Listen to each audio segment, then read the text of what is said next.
Welcome to the Global Gaming Business Podcast. Today's podcast is sponsored by Pavilion Payments, which empowers gaming institutions to create an enhanced patron experience with a complete suite of integrated payment solutions that enable safe, secure, and trusted cash access at the cage, on the casino floor, or online. Learn more at pavilionpayments.com. I'm Roger Gros, the publisher of GGB, and this week our guest is John Payne, the president of VICI, a real estate investment trust concentrated on the gaming industry. When the REITs turned its sights on gaming, things happened very fast. 3 REITs were quickly spun off from existing gaming companies: GLPI from Penn Entertainment, MGM Growth Properties from MGM Resorts, and VICI from Caesars Entertainment. Last year, VICI swallowed MGM Growth, and it now is the largest landowner on the Las Vegas Strip. VICI President John Payne previously worked as an executive with Caesars and knows casino operations like the back of his hand. He explains how VICI approached its REIT deals with casino operators and now includes most of MGM and Caesars properties, as well as the Venetian and Palazzo on the Las Vegas Strip. He spoke with me from his office in August. My guest today is John Payne, the CEO of VICI, the REIT that really is dominating the gaming sector. John, thanks for joining us. It's good to see you. Yeah, Roger, thanks for having me. I'm not the CEO, but I am the COO and the president of the company. Okay. But it's great to see you and be with you and talk to you a little bit about VICI. Yeah. Well, you know, I've always been impressed with VICI because you have the operational experience as well. I mean, you went through the Harrah's and Caesars model there, and you know exactly what the operators need to do, which is something that landlords don't always know. So I think that's where you have the advantage. Well, it's an interesting point. I was blessed to work at Harrah's and Caesars for 22 years, and a little over 5 years ago, split off and started VICI. And to your point, I didn't know when I left, would an operating background help a REIT in their underwriting of the business? And I found out in my 5 years that having an operating background and understanding the tenant's business has been a real positive for our company. Sure. Well, why don't we start with the evolution of VICI, why it was formed and what you're up to right now. Yeah, so back in 2017, the company was formed. It was part of a bankruptcy settlement. If you'll remember, Right. A subsidiary of Caesars filed bankruptcy, not because the business wasn't doing well. The business was doing great. It had too much leverage on it from a private equity deal back in the late 2000s. And so in 2017, the subsidiary came out of bankruptcy, and that subsidiary split. The operations of 18 assets went back to Caesars, and they consolidated. Right. And this small little REIT called VICI was formed in October of 17 with 18 properties, 1 tenant, Caesars, and we probably had an enterprise value of $6 or $7 billion. And Roger, We've been very blessed. We took the company public in February of 18.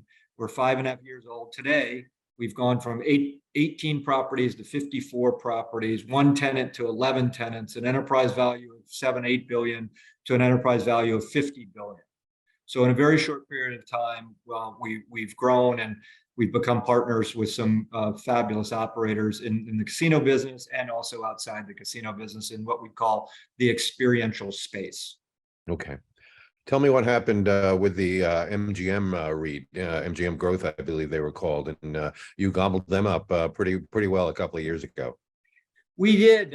It was a great opportunity for us to transform our company and acquire MGP and the assets of MGM, and it made us the largest real estate owner in Las Vegas on the Las Vegas Strip.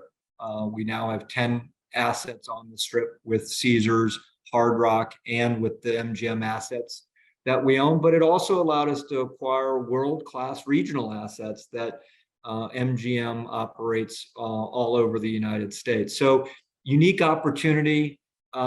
We were excited to put it together. It was a $17 billion deal, and it transformed our company. And we're excited to have MGM as one of our 11 partners. Okay, great. So I have to admit, I was a little bit doubtful about how this would work. Sometimes landlords don't really invest in their property; they just rake in the leasing. But you VICI and MGM before that were investing in their properties on a pretty good scale. Is that going to continue? Especially if things go into a downturn? Well, think about this. We just to level set about the business that we're in. We are a triple net lease REIT that owns the buildings and the real estate, and we lease them back to great operators again in a triple net format.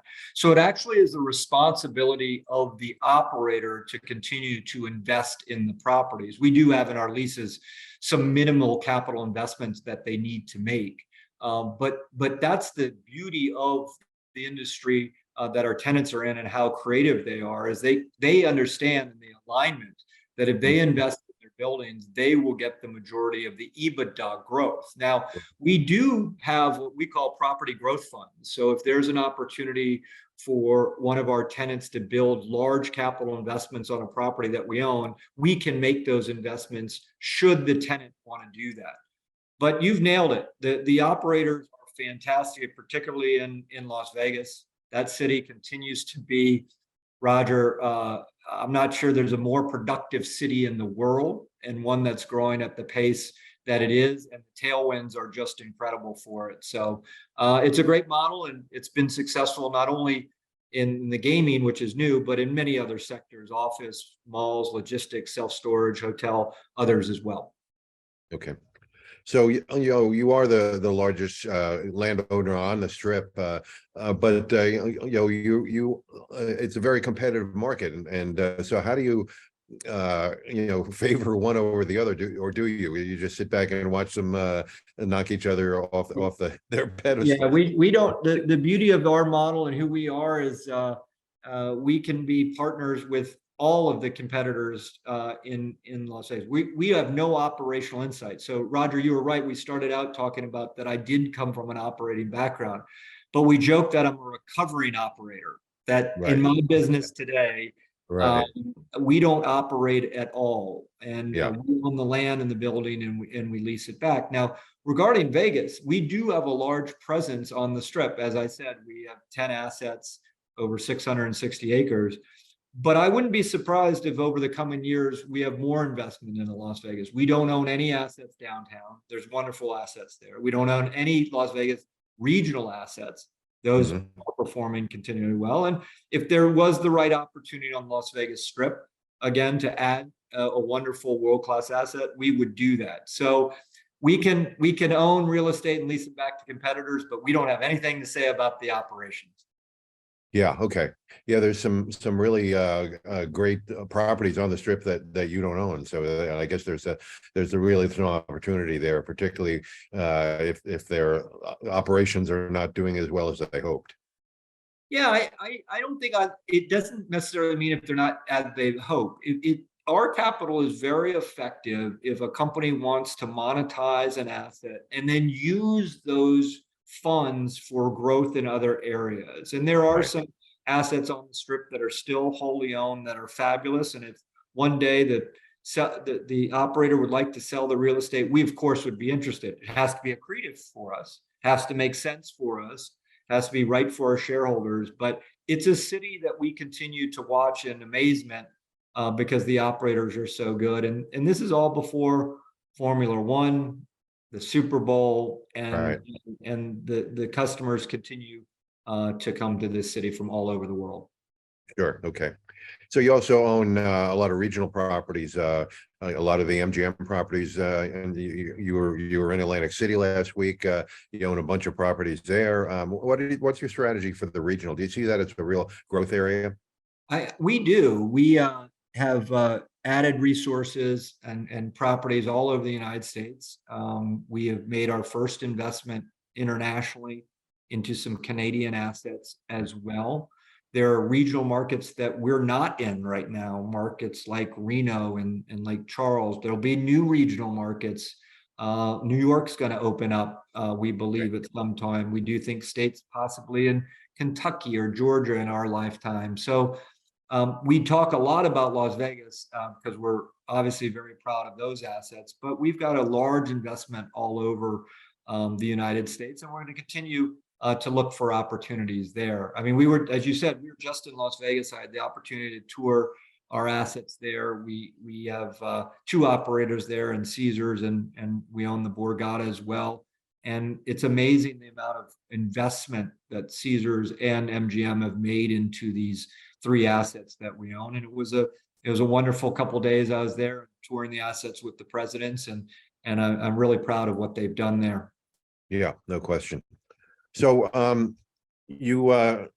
gaming has really rebounded amazingly from the pandemic. I mean, the revenues have just gone through the roof, setting records every month. Why do you think that's happened? Well, again, that's probably a greater question for an operator, but the way I would answer it is these are the best. In my job today, I get to visit with CEOs and COOs and presidents of all types of hospitality and entertainment experiential companies. I still believe the gaming operators are the best in the world at operating experiential and hospitality assets. And so when COVID came, they had the opportunity to reinvent their business. And instead of curling up in a ball, like many of us did with like, oh, what's going to happen? The operators of these casino assets said, how can we operate the business better? And when they reopened these businesses, they reopened them more effectively, leaner. They're smarter in the way that they distribute marketing reinvestment. And they've made the businesses more profitable, not only in Las Vegas, Roger, but all over the world. Sure, and right. I give all the credit to them of there are many people that can't look in the mirror and say, how we can do things better. They did that, and they reopened, and they were very effective. Now, from VICI's standpoint, Roger, this tells you how strong the real estate is to the operation. Is when every casino we owned was closed, we still collected 100% of our rent. Right. Yeah. We're one of only 3 REITs in the nation that were able to do that, and it allowed us to come into the pandemic in very good shape, and allowed us to grow and ultimately reinvest with our partners and grow our business.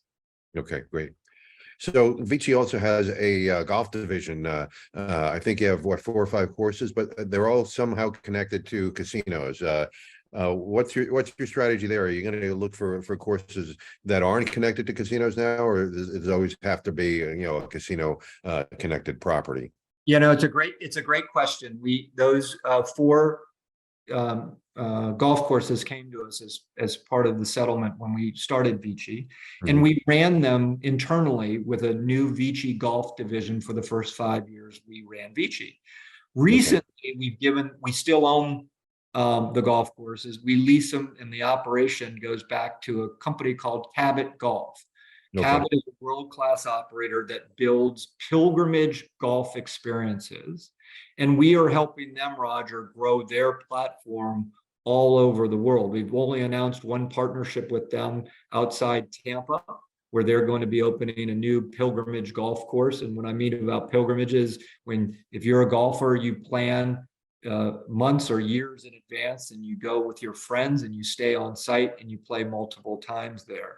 They have one open in Tampa. They have a new one opening in St. Lucia, and they're expanding all over the world. So to answer your question, we're investing with them, and I have a feeling over the next couple of years, we'll continue to look at opportunities at the top of the pyramid in golf, in this pilgrimage golf sector. Okay.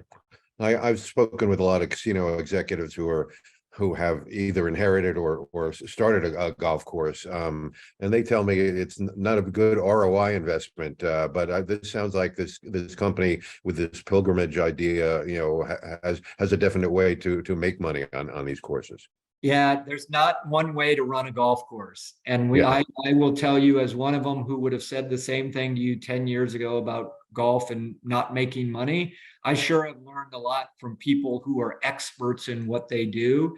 And I don't think there's a better operator in the world as Cabot. And they know how to run golf courses, just as casino operators know how to run those resorts that are behind your head. They know how to run golf courses to make it a real business. And that's what's been exciting, is in my role, being able to go out and find the best partners or tenants in the world and learning how their business can fit into our model.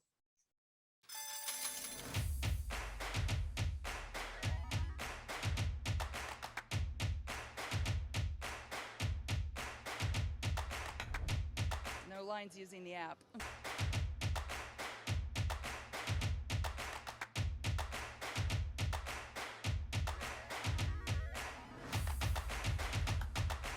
When I need more money, I don't have to get up and go get in a long line.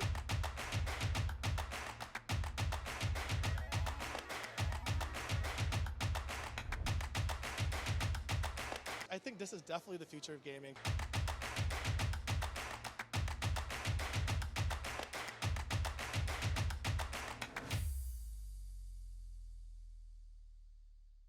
Great. So you mentioned some of the other categories that REITs are involved in. Are you interested in getting into some of these categories, say the restaurants or entertainment or the malls, that kind of thing? Well, not the malls, but I'll tell you how we think about our business, that we were born a casino REIT and started that way. And over the first 5 years, we've grown substantially in that space. But we always knew we would invest our capital in the experiential sector. We always described ourselves as an experiential REIT. And we've started on that journey probably about 2 years ago, where we're making investments in other forms of real estate, such as indoor water parks, health and wellness. We just announced a partnership with Canyon Ranch. You and I just talked about golf. I think there's opportunities in family entertainment centers, water parks, amusement parks, other areas of experiential and sports. We've been studying the professional sports, the youth sports, and the collegiate sports area. So Roger, I think over the next 5 years, you'll see us continue to diversify our portfolio, particularly in areas where we don't own gaming assets. So if you think of the United States, Florida, Georgia, Texas, Arizona, states that are growing population-wise, but don't necessarily have commercial casinos, I think you'll see us continue to diversify. And it's been really fun and interesting for me and my colleagues to study these businesses and sectors. But you won't see us in office or malls or logistics. Right. It's just not what we're doing, more in the experiential categories. Okay, great. So you mentioned you had a couple of properties in Canada. They're as gaming's all over the world. I mean, certainly in Asia, having been to Macau a dozen times or more, the properties there are spectacular. I mean, are you interested in getting into more international markets? We are. It is unusual for U.S. REITs to go and invest internationally. There's only a few that do that. We have decided that is part of our growth strategy. And as you mentioned, we have made 2 investments in Canada already. What we're doing right now, Roger, is studying other countries that make sense for our form of capital, that have the right rule of law, that have the right tax structure. And there are countries such as Australia, New Zealand, Singapore, parts of Europe, the UK. And so I think over the coming years, you will see us place investments not only in the gaming side, but also in what we would describe as experiential. And that will help our company continue on the growth path that it's been on the past 5 years. And I've been my passport's gotten a lot of stamps lately as we're studying other countries and how we could possibly place some of our capital to work. Okay, great.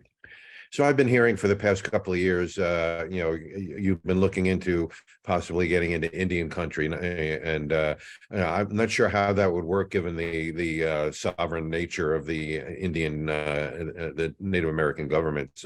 Is that a possibility? Things going forward there? Well, we have 3 Native American partners already who we've helped work in acquiring commercial casinos. So the Seminoles are our partners with the Mirage in Las Vegas. That is, you've heard, they're converting into a Hard Rock, which is very exciting. Right. We're partners with the Cherokee tribe of North Carolina, the Eastern Band, on a property in Southern Indiana. And we just recently announced a partnership with the Cherokee tribe of Oklahoma that acquired an asset from MGM and Tunica.